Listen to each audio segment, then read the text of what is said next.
All right, guys. So we're gonna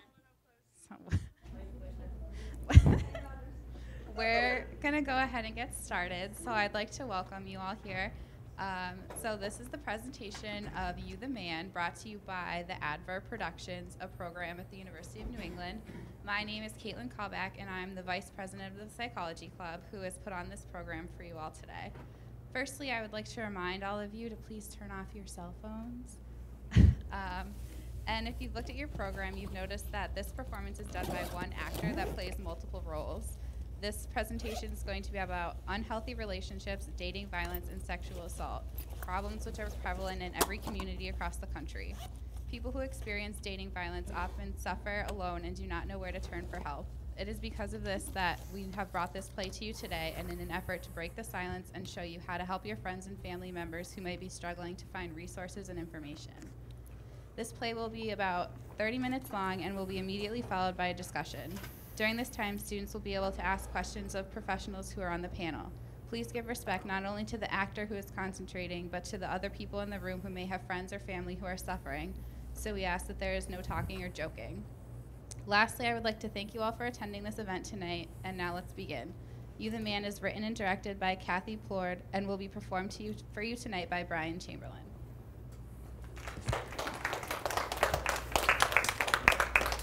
How's everyone doing? Not many of us, but we'll be in it together. For those of you joining us at home, Stan the Man here to steer you clear, to answer your questions and provide you with suggestions. You got a little lovely, you getting cuddly, you feeling studly, you come to me, my advice is free. Dear Abby's got the get up, Stan the Man tells it to you straight up, no setup. Dear Stan the Man, I've got a new girlfriend.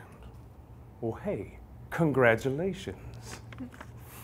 Oh, complications. She's wanting to wait, and I'm wondering how long it'll take. Signed, Andy Anticipation. Well, that's a dandy situation, Mr. Andy Anticipation, and I got a good vibration. You're going to get real good at waiting, so savor the flavor of anticipating. Players, pay attention to this small demonstration for Mr. Andy Anticipation. Word no. No, I'm not ready. No, because you ain't prepared. Or Andy's son, the truth might hurt. No, not if you was the last man on earth. Now, in each of these scenarios, she's saying it in stereo with one common denominator, so just slow down your carburetor, dog. She said no. Now, that's the time of day, and I got lots more to say. Now we got the ABCs and the 1, 2, 3s out of the way. Send me a letter. We'll see if we can make it all better. Stan the Man here to steer you clear.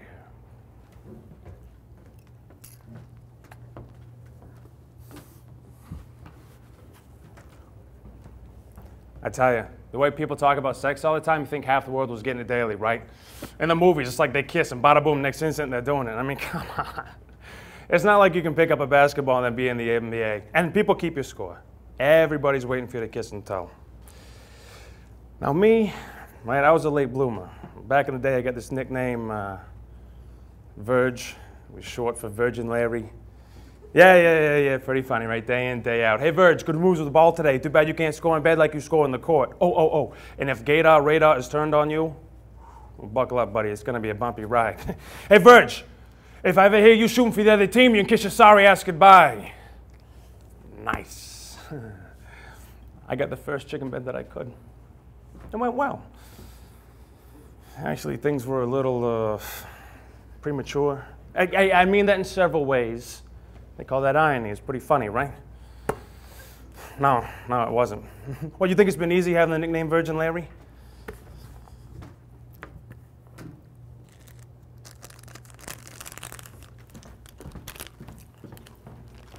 Why do some people think being in a lousy relationship is better than being in no relationship? I mean, why does someone who's supposed to love and care about somebody else regularly and publicly treat them like crap? I mean, why are relationships so complicated? Why am I ranting? Oh, okay. Here's the situation, okay? 8 or 10 of us are hanging out. Now, Jana and John are there. I'm probably more friends with Jana than with John, but we're just friends. I mean, actually, things have gotten kind of weird between us since they started seeing each other. John seems to think that Jana's his property, and this is so unlike Jana. Anyway, She's barely said 2 words this whole time. And then she just offers an opinion about something. Well, John jumps all over her, calling her all kinds of names. The nicest thing he said was, "You're an idiot, you don't know nothing." And then he said, "Why are you wearing those tight jeans that make you look fat?"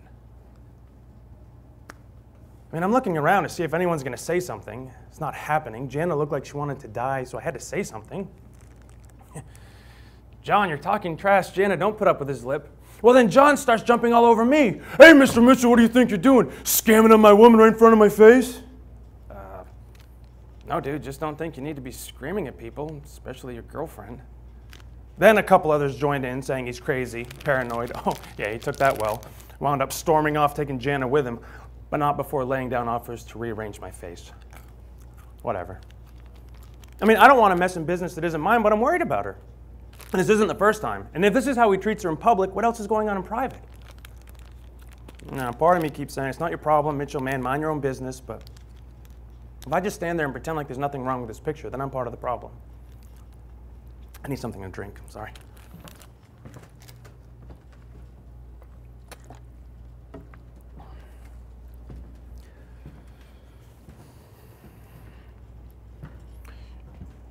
Do you realize everything considered feminine or unmanly, that's everything it takes to be a good father?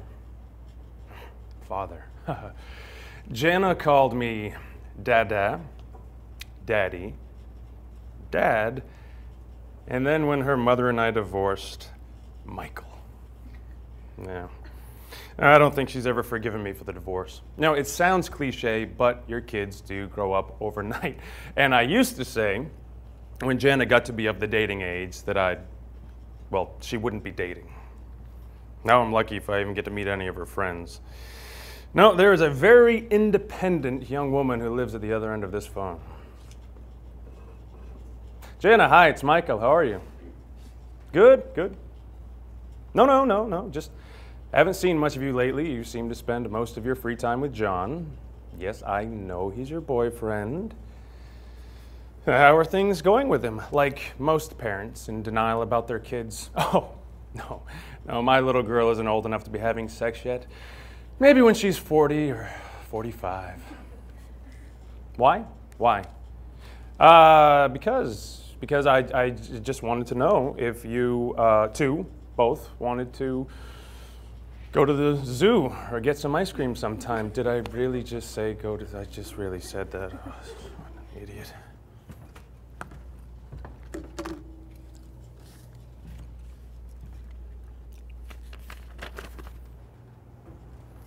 Now we are back with the stack. It's time to find what's on your mind. Dear Stan the Man, if I buy a girl dinner, I want to go home a winner. Any advice? Oh, listen up. I'm not saying it twice. Mr. Unhappy Meal, here's how I feel. Dinner is a date, not a deal. It's not too late, so just get real. Stan the Man, I could use some help around this place. When are you going to call your poor old neglected mother? This is embarrassing. Who let this one through? I'll call you this weekend, Ma, I promise. Next letter. Dear Stan the Man, a friend of mine is in a violent relationship. He's afraid to get help and he's afraid to leave. How do you help a friend who is gay and not out get out of danger? Heterosexual, bisexual, transgendered, gay, lesbian, questioning, whatever orientation, it's a situation wanting liberation, adjusting. Safety first. Get him through the worst, one step at a time. My advice, call the local hotline. He needs a personalized plan, not just Stan the Man. Good luck, all right? Stan the Man, I thought it was true love forever, but we broke up. And I'm being tagged in some embarrassing photos on Facebook. And people have written some ugly things. And still worse, my ex's friends are making it personal, filling up my mailbox with hate mail. Whew. Yeah. Today, this bow, this photo, yeah, that's fine. But tomorrow, maybe you gotta redefine the line because someone dropped a psycho on a dime. How can a smile so sweet flip the script? Be the creep who can't compete. Virtual friends, virtually impossible to undo. Like a tattoo you wish you could redo. Maybe even take back the I love you. Good news, Facebook's got a report abuse policy and procedure. Sorry for the hassle, but we all got to recall. Facebook's not a private your space, it's a public chase. Catch yourself a predator, get a stalker's disrespect. It's technology feeding ugly pathology, electronic punches with no apology. Hey, I'm sorry. Remove the tags, maybe take down your site, or rethink photographing how you spend your night. Threats and defamation, take them to the station.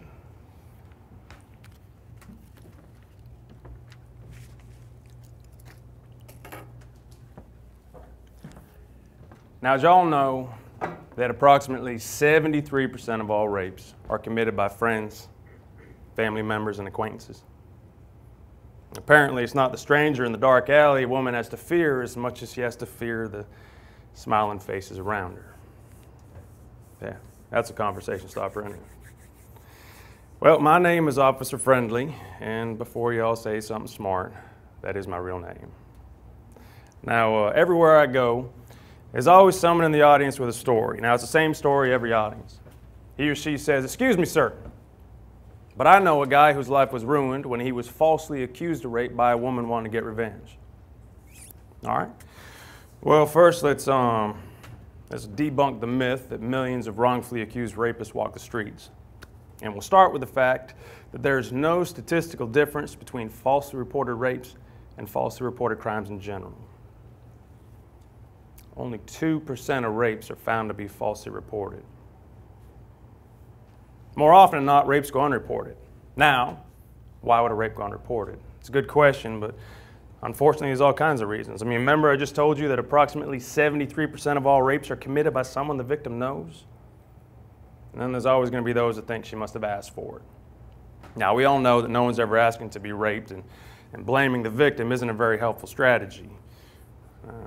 As far as falsely claiming rape to get some sort of revenge, I mean, there's much more expedient ways of seeking revenge in a court of law, which I'm going to decline to go into in the interest of promoting nonviolence.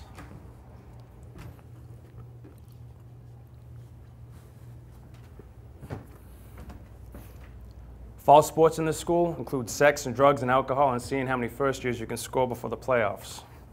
So far, the season's off to a good start. The Virgin Larry's become remarkably smooth. I set up the approach.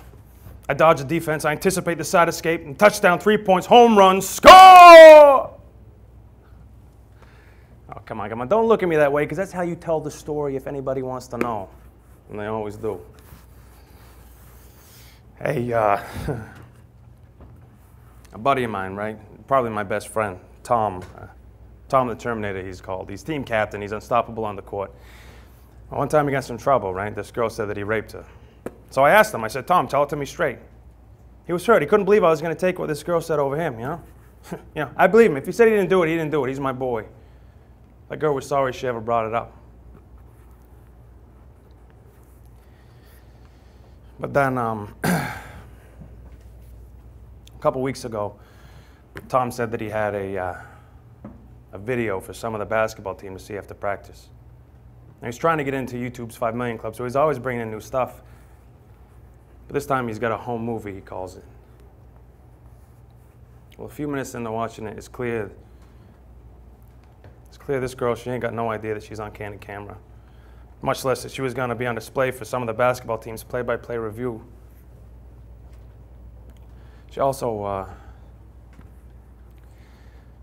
wasn't all that willing either. You know, she said stop like a few times. But Tom, unstoppable Tom the Terminator, had selective hearing that night, you know. I mean, this was bad, and this was like a room full of animals screaming for more, wishing they could have had a turn. You know, go Tom, you the man, you the man, you the man. Yeah, Tom, you're the man. Anyway, a couple days later, that girl found out that she missed the private screening. But see, I'd already forgotten about that girl from before. So I'm wondering if back then I was just believing who I wanted to believe, you know?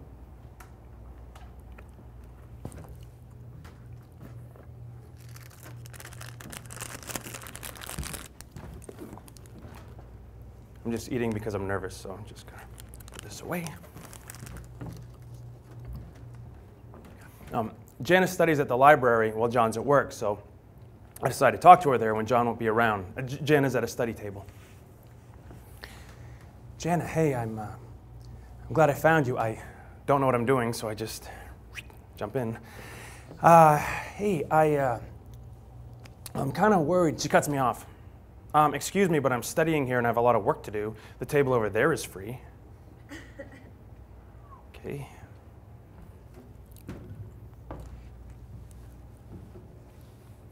A minute or so goes by, and then she gets up and she goes to the water fountain. But on the way back, she drops a note next to me. Meet me at the 700 stack in 3 minutes, but don't leave when I do and go a different way. What is this, a James Bond movie?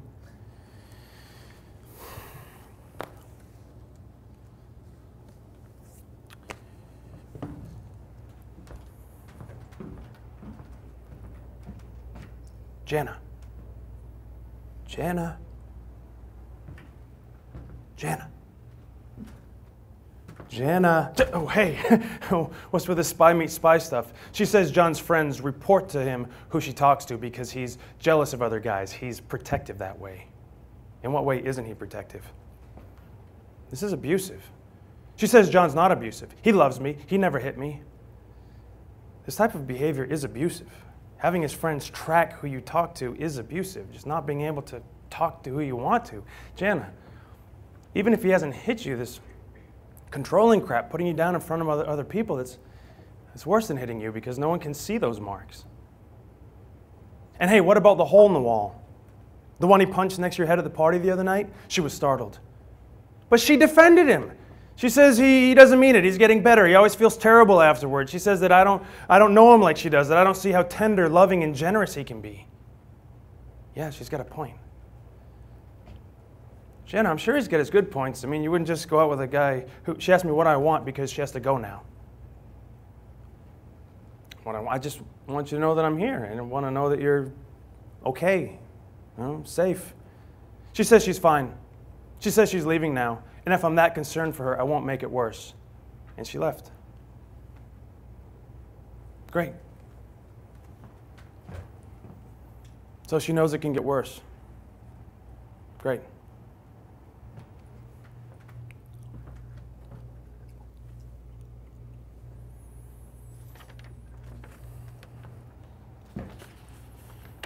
Dear Stan the Man, what if a guy and a girl are both drinking and they have sex? Later, she says she hadn't wanted to, but was too messed up to be able to say stop. I say that she was drinking and shouldn't have been drunk if she didn't want to fool around, but my friend Joe says that's rape. Thanks for steering us clear. No problem, dog. That's why I'm here.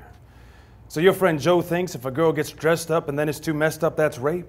Yo, it's no great debate. Your friend Joe knows which way the wind blows, what the rules are. This we were both drinking thinking, ooh, that is a trap not getting you far.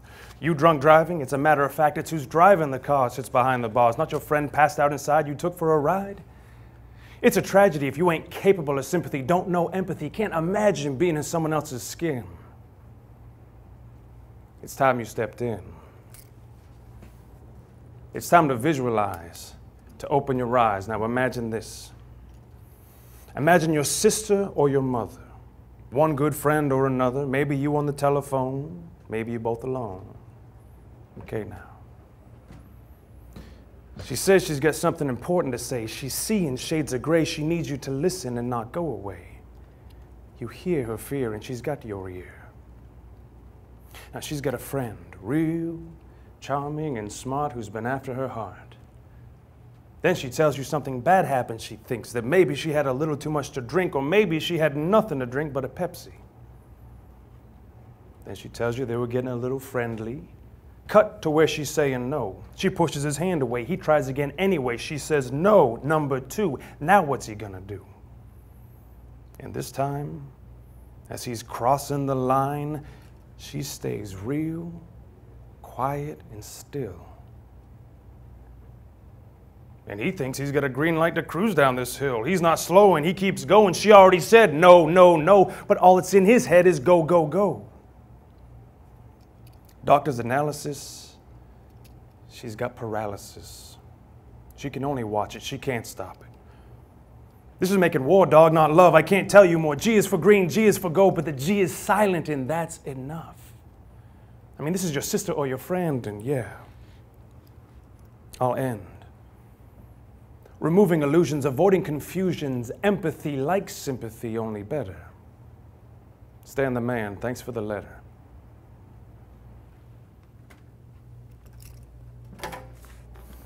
No, it doesn't make me happy that Jana hasn't confided in you either. Look, I understand that you're upset, okay? Can we please put our own issues aside and focus on Jana? Look, I will call you as soon as I talk to you. Yes, I'm calling her right now. Bye. Yeah, I know, me too. I mean, weeks go by. Her mother and I hardly see her. How could we know? I didn't see it myself. I have to have one of Jana's friends tell me what's going on. Damn it. I mean, my job is to take care of my daughter, to protect her. I mean, what I don't understand is how it got to this point. How did Jana get herself in this position to begin with? I didn't realize. I've let her down. I didn't realize it could hurt this much. Jana, hi, it's your father. Is this a good time? We need to talk.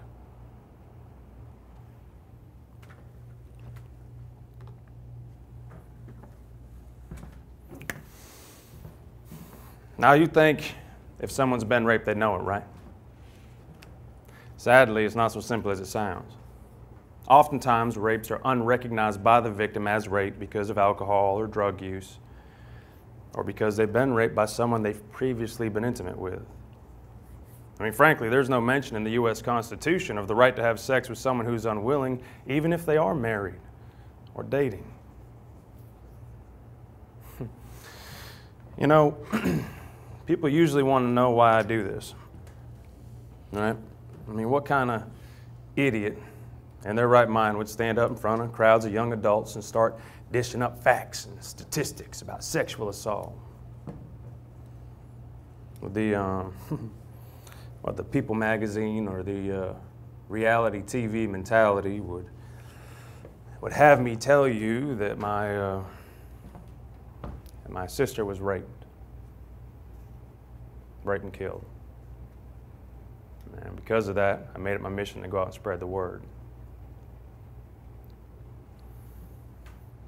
Or it could be that there's some young transgendered person here in this school who's been harassed or raped by some hateful, narrow-minded gang, and I'm coming to the legal rescue.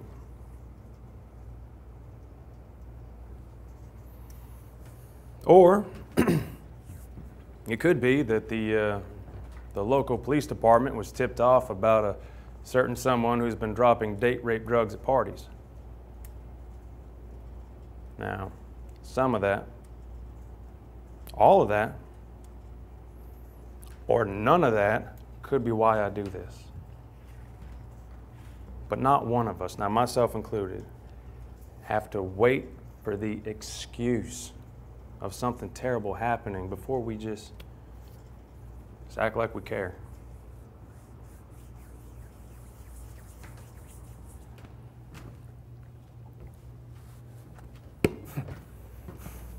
Basketball. Oh, it's a great analogy for life, right? But see, in a game, there's boundaries, there's rules, there's referees. You know, half the time in life, I think guys are just waiting for the ref to blow a whistle on a foul, and then there's no whistle. So. And this time I wasn't even on the court. I was just watching from the sidelines. And there was no whistle, just a call from the athletic director. The girl from Tom's Home Movie went to the police. The school's reviewing the whole situation, possible expulsions for anybody that was there, and they may revoke our athletic scholarships. Tom the Terminator lived up to his name. You know, but me, I did nothing, right? I did nothing to stop it.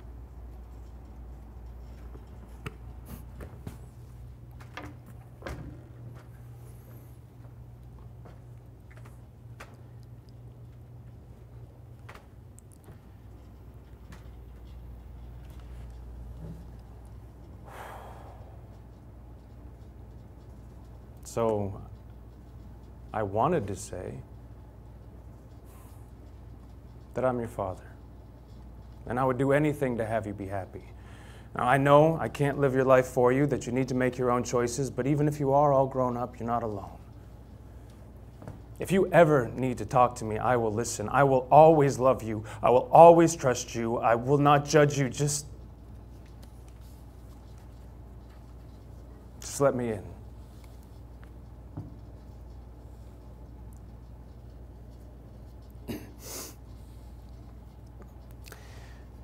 But what I said instead was, "Damn it, Jana, why didn't you tell me?"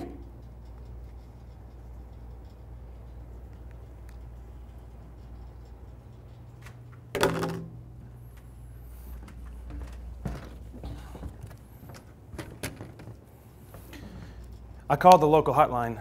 The number's right in the front of the phone book. I told them my name was Horatio Sebastian Guadalupe or something, I don't remember. But they immediately told me that it was an anonymous confidential call and that I didn't need to worry. So I told them the situation and they walked me through Jana's risk analysis. The list of what happens if she stays is essentially the same list of what happens if she leaves. Loss of friends, may have loss of intimacy, could be some trouble at home or work, and she might get hurt. The bad news is that Jana's in most physical danger when she decides to leave. But if she calls the hotline, they can help her set up a safety plan for herself. Safety plan. I called the hotline because I wanted some answers, and it was good to hear that I've been doing things right, but there's no quick fix.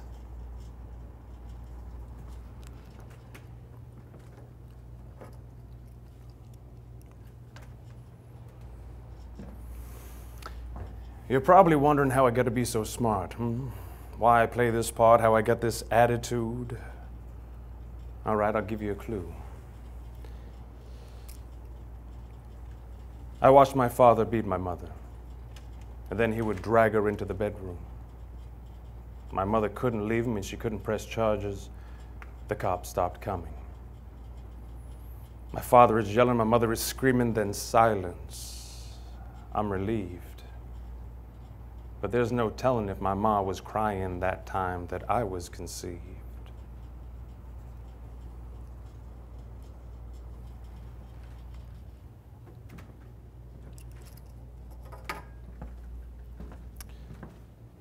Now, if this were your sister, your brother, your mother, your friend, you'd want justice to the full extent of the law, right? Now, if it is ever you, please get the help you need. Do it for yourself, and do it so there won't be the next victim.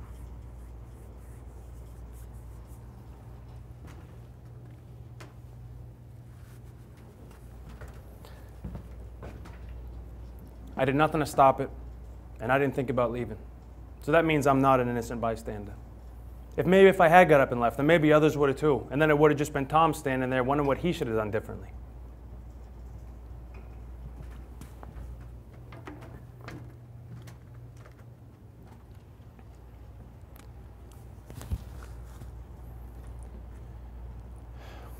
I need help keeping my daughter safe.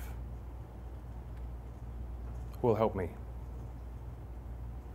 Please.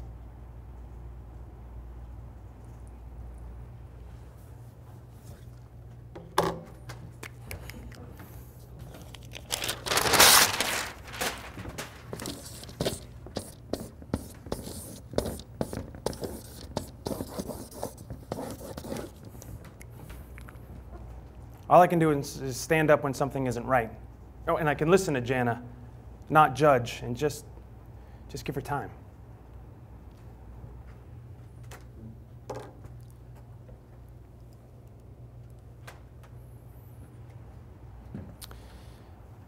In this time, in my words and my rhyme, I've shed some light on what's wrong and what's right. It's time for the violence to end, and it starts with you and your friends, but Stan the man can't hold your hand. You the man. Ladies too. Now what you gonna do?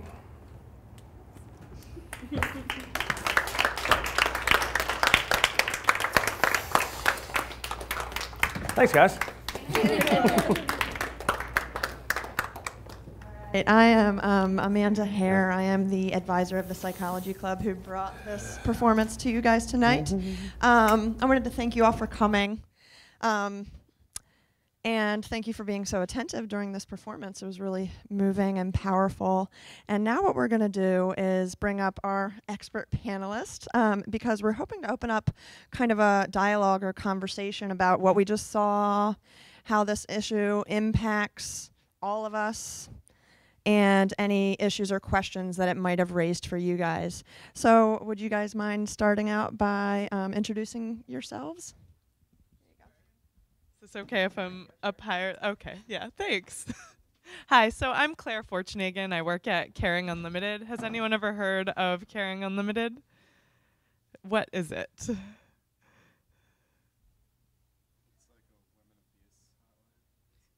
So we're the domestic violence program for York County, which includes Biddeford and Biddeford Pool.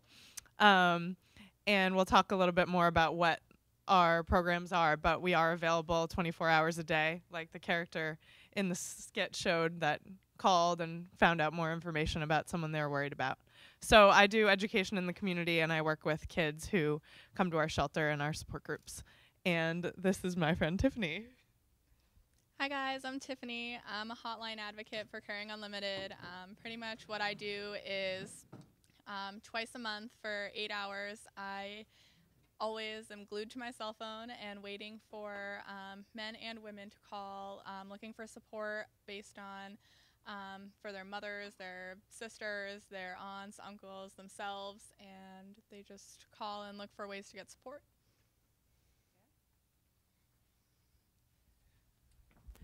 Okay, so I kind of want to open this up to you guys a little bit while we have our panelists up here.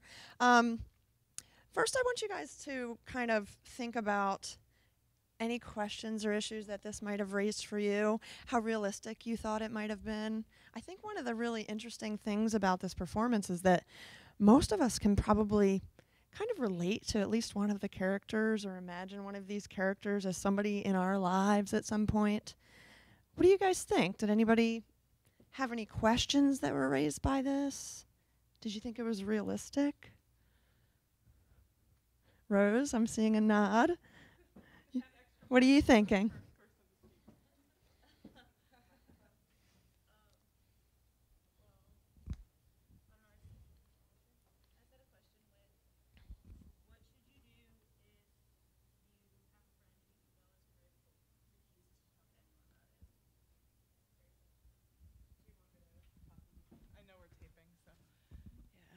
I think it can be really hard. We talked about how a lot of times people don't want to report because they're scared of the repercussions or the embarrassment, the stigma. And really that's a choice that everyone has to kind of make on their own time and in their own way.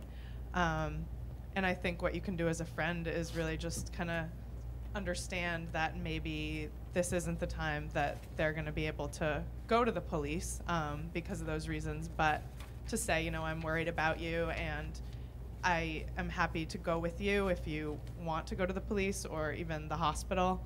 I think a lot of people don't realize that you can go and get medical attention for a sexual assault without having to press charges or even, you know, give the name of the assailant. And there is another program called the Sexual Assault Response Services of Southern Maine, and there are numbers in your program as well, who will escort someone through that process at the hospital, which is great. So it's hard to not be able to do all that much as a friend, but I think just understanding their choices is huge. Does that answer your question?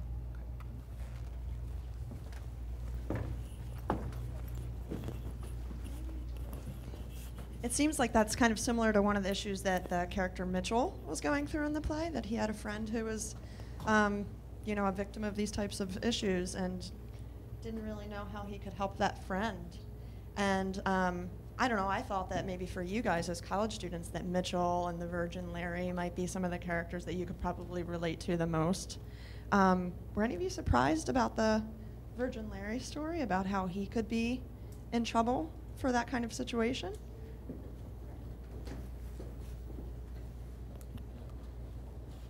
I don't know, I'm kind of naive, but I was just really shocked that the guy would film that. And then it was strange that the basketball team didn't know what they were going to see, and they had no idea that they could have repercussions.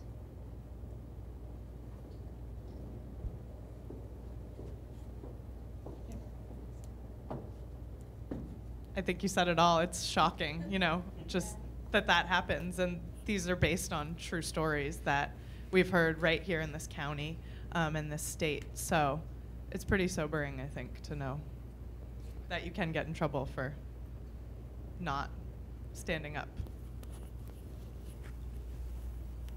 So one thing I kind of want to mention is that being in college, you guys are exposed to a lot of different situations where you might be around alcohol and you might be around people kind of being pressured to, dress up and go out, and, a guy buys you a drink, kind of solidifies what's going to happen at the end of the night. If you are witnessing this and you see someone or one of your friends that this is going through, don't be afraid to stand up and kind of physically remove them from the situation. If you see a guy pressuring a girl to go home with them or drink more or partake in dancing behaviors that she doesn't want to, get involved, step in the middle of it. And if you don't want to step in alone because you're intimidated by this individual as well, grab a group of friends and pull together and try and protect your friend, because imagine if it was yourself in that situation. So does anyone have anything to add or more questions? I think while maybe I can understand why you're shocked, and I think while maybe most of us haven't been in a situation quite like that, where where there was a video of someone being held against their will, I think a lot of us find ourselves in situations where we might be witness to inappropriate jokes or language or things like that can also be considered abusive. And we need to kind of think about our behavior and whether we're going to stand by and not do anything in that situation, and if that can be just as problematic. I think every single one of us can kind of be bystanders in these sorts of situations and can take the right steps toward creating a healthier environment and preventing these sorts of things from happening. I have a question and a microphone. My question is, do you have a sense of what proportion people call into your hotline who are calling as a friend as opposed to calling for themselves? I mean, it's a trope to say, I'm calling for a friend, but do you have a sense of that? I think every day it gets more and more, because we're trying to get out and say, hey, you can just call and say, this isn't about me, this is about my friend. And we really want doctors and ministers and RAs to just call in and say that and get some support. I would say maybe most of the calls that I get are from victims themselves looking for different avenues on how to either cope with the abuse that's going on or get out of the situation. But there are definitely instances where I get a lot of mothers calling, looking for support for their daughter, saying, hey, this is going on, I don't really know what to do. Another place we get is from hospitals. We get a lot of people from homeless shelters and hospitals who are saying, this individual has come in and they've become homeless, or they've entered the hospital for this reason and they need support. So it's more victims calling rather than people looking for advice, which I don't know. I'd kind of like to see more people looking to help others as well. Yeah. If I had to put a number, I'd guess 20% are bystanders. But obviously, in a world where 1 in 3 women are going to be abused at some point in their life, everyone's a bystander. So we hope that more and more people know about the resource. And that's why I brought this lovely little thing. I have many of these. If you have somewhere in your dorm or a bathroom that you think would be great to have this up. A lot of people don't want to ask or come forward and say, this is happening to me. But being able to just kind of tear off a tiny little sheet that has the hotline number and call and make up a name like Horatio maybe can be really helpful. So I'll have them out later. Thanks. I actually have one question. this might sound trite right now, but I came here from the University of Virginia, and I don't know how many of you guys are familiar with the Yardley Love case. Yardley Love was a victim of domestic abuse who left her boyfriend, ended the relationship, and not long after was actually killed by him in her apartment. And he just recently was tried for this case, and this hits kind of close to home. But I think one thing that people think about, you know, when they're in these sorts of situations, and when they think about that case, they think, but she broke up with him, she left, what else was she supposed to do? So do you have any kind of words of wisdom about that? Thank you for sharing that, because I think it's really personal when you are in a community where this happens, and it's hard to say because every case obviously is different. We do know that people are most at risk of murder after breaking up with or leaving the abuser, which is why the word safety plan came up in the skit. And so everyone's safety plan looks different because everyone's abuser is different. And there are a lot of steps that victims will take to kind of minimize their risk.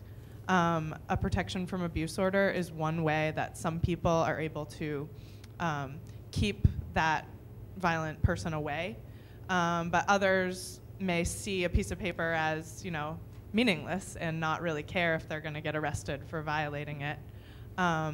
So I think looking at a specific case, it's hard to say what someone could have done differently. Some women who are at a lot of risk will call us for, thanks Tiffany, call us for a bus ticket to Nebraska. I mean, there are certain abusers who will not stop when they've been broken up with, when they've been gotten a restraining order against.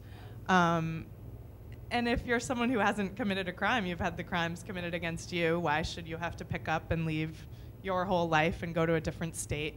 So I think it can be really hard, and just kind of paying attention to the red flags. Someone obviously who has access to weapons, who has threatened suicide or homicide in the past, is more likely to kill.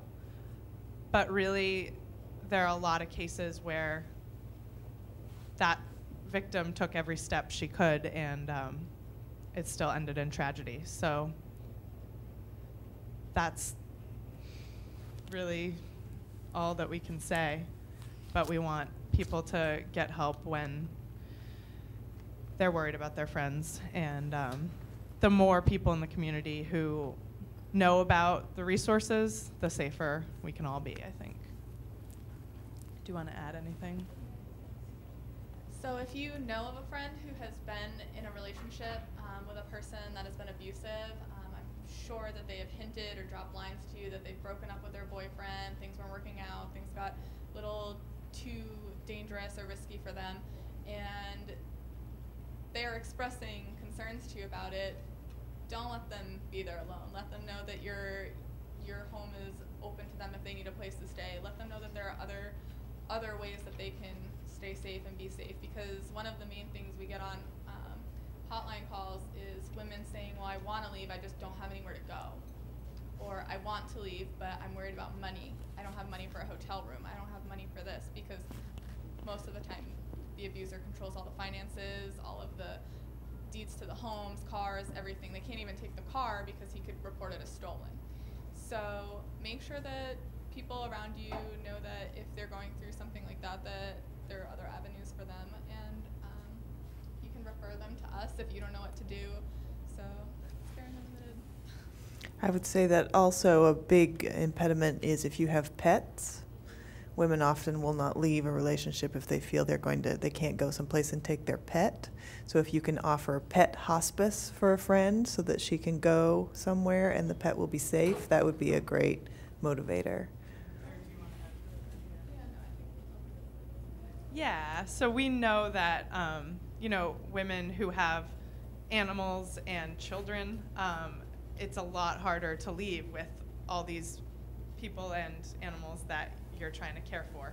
And so obviously our shelter has room for children, but we're unable to have room for pets. But we do help people get their pet to a foster home through the Animal Welfare Society in West Kennebunk, and then they can get their pet back in 30 days after they've gotten a new housing situation. So it's not just for people who come to our shelter. If it's a college student who just has to go live with someone else for a while and that person's allergic to cats, we'll like figure out a way to get their pet safe for a while and then they can have it back. Yeah, and all our services are free, which I think is important to know. Another big thing to just make sure you have in your brain is that we have a Biddeford office, so right downtown. And hello. There are support groups there for people of all ages who have experienced this, and that can be a really good way to break isolation. And we definitely have services available to UNE students. So, Any last questions or comments before we're out of time? Okay. Well, I want to thank you guys again for coming, and I just want to make it clear that before all of you leave tonight, you know, just because this performance is over and this discussion is over does not mean that there are not services readily available for you or for anybody else who might need them. So you'll notice that inside your program for tonight, I would just say brochure, there are lists of where you can go for help. Claire included from Caring Unlimited, and there's the number for the Sexual Assault Response Services of Southern Maine. You can also make an appointment with UNE's counseling services. So I just wanted to be clear that there are resources available. But primarily, I wanted to thank you guys for coming out. And, oh, okay. if you want to be like Tiffany, which I know everyone does, we do have a training coming up for people on the hotline or to work with kids while their moms are in support groups. So I have pink papers that explain stuff about that, and you can come see me after and we can talk about it, and we appreciate your consideration.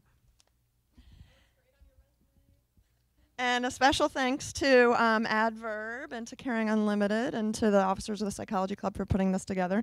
And let's have one last round of applause for our actor tonight. Thank you.